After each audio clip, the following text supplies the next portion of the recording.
हैदराबाद की भीड़भाड़ वाली गलियों में एक लड़का रहता था, ओवैस खान।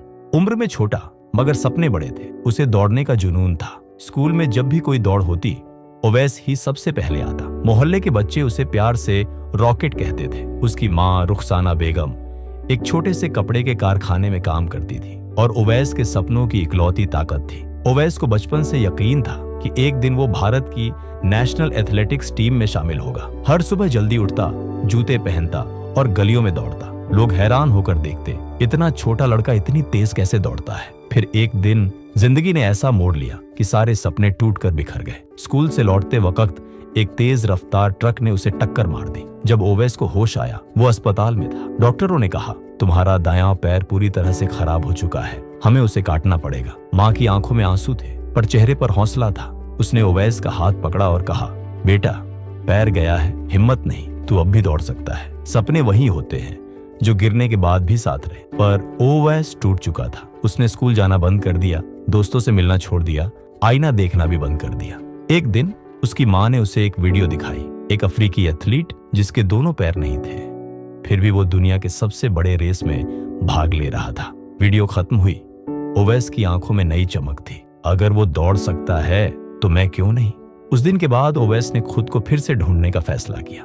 रुखसाना बेगम ने अपने गहने बेचकर ओवैस के लिए एक कृत्रिम पैर, प्रोस्थेटिक लेग बनवाया। पहली बार जब ओवैस ने वो पहना, वो लड़खड़ाया, गिरा, लेकिन फिर उठ खड़ा हुआ, क्योंकि अब वो जान चुका था ये सिर्फ एक मशीन नहीं, ये उसके सपनों का नया सहारा है। ओवैस ने नजदीकी स्पोर्ट्स ग्राउंड में जाकर अभ्यास शुरू किया। वो सबसे छोटा, सबसे अलग था, लेकिन उसके अंदर एक आग थी, एक जुनून। वहीं एक कोच नरेश वर्मा, जो पैरा एथलीट्स को ट्रेन करते थे, उसे देखकर रुक गए।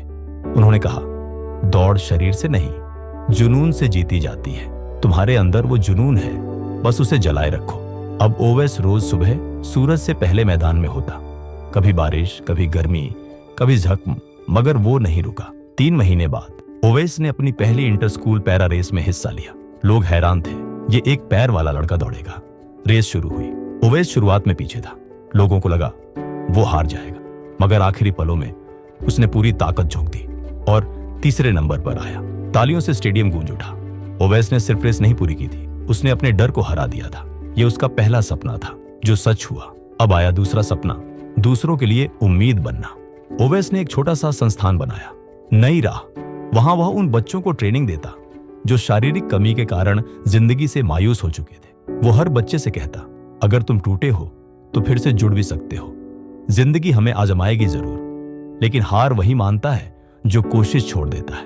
2024 में ओवैस को भारत की तरफ से एशियन पैरा गेम्स में हिस्सा लेने का मौका मिला।